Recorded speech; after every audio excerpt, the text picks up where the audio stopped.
धृतराष्ट्र उवाच धर्मक्षेत्रे कुरुक्षेत्रे समवेतायुयुत्सवः मामका पाण्डवान् चैव किमकुर्वद സഞ്ജയ.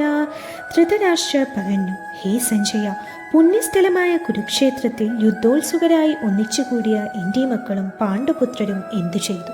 ഭഗവത്ഗീത യുദ്ധത്തോടെയല്ല, മനസ്സിലെ ഒരു സംശയത്തോടു കൂടിയാണ് ആരംഭിക്കുന്നത്. ധൃതരാഷ്ട്ര സഞ്ജയനോട് ചോദിക്കുന്നു, കുരുക്ഷേത്രത്തിൽ ഒരുമിച്ച് കൂടിയ തൻ്റെ പുത്രന്മാരും പാണ്ഡവരും എന്തു ചെയ്തു എന്ന്.